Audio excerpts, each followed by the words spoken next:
أعوذ بالله من الشيطان الرجيم. بسم الله الرحمن الرحيم. تبارك الذي بيده الملك وهو على كل شيء قدير. الذي خلق الموت والحياة ليبلوكم أيكم أحسن عملا وهو العزيز الغفور. الذي خلق 7 سماوات طباقا ما ترى في خلق الرحمن من تفاوت فارجع البصر هل ترى من فطور ثم ارجع البصر كرتين ينقلب إليك البصر خاسئا وهو حسير.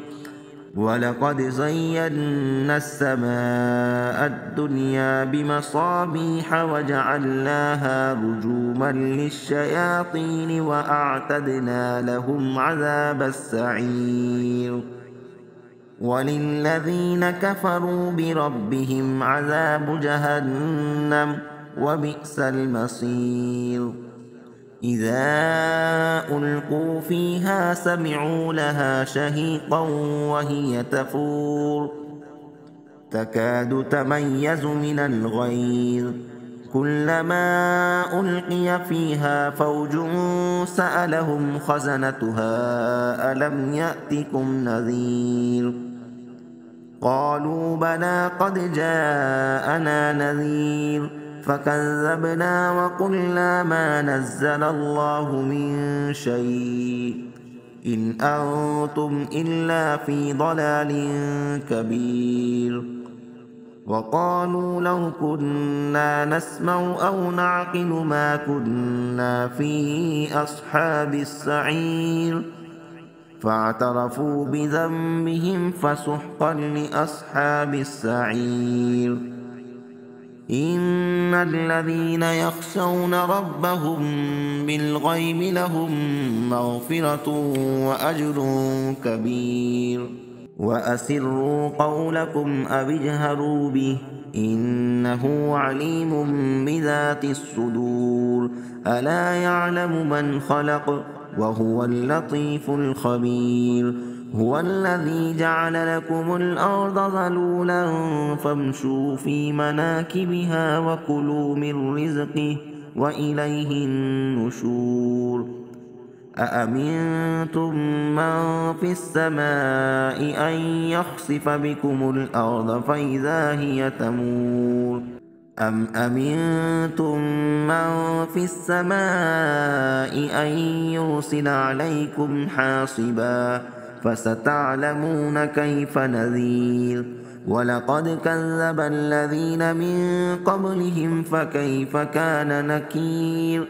أولم يروا إلى الطير فوقهم صافات ويقبضن ما يمسكهن إلا الرحمن إنه بكل شيء بصير. أمن هذا الذي هو جند لكم ينصركم من دون الرحمن إن الكافرون إلا في غرور. أمن هذا الذي يرزقكم إن أمسك رزقه بل لجوا في عتو ونفور. أفمن يمشي مكبا على وجهه أهدى أمن يمشي سويا على صراط مستقيم. قل هو الذي أنشأكم وجعل لكم السمع والأبصار والأفئدة قليلا ما تشكرون. قل هو الذي ذرأكم في الأرض وإليه تحشرون. ويقولون متى هذا الوعد إن كنتم صادقين. قل إنما العلم عند الله وإنما أنا نذير مبين. فلما رأوه زلفة سيئت وجوه الذين كفروا وقيل هذا الذي كنتم به تدعون. قل أرأيتم إن أهلكني الله ومن معي أو رحمنا فمن يجير الكافرين من عذاب أليم قل هو الرحمن آمنا به وعليه توكلنا فستعلمون من هو في ضلال مبين قل أرأيتم إن أصبح ماؤكم غورا فمن يأتيكم بماء معين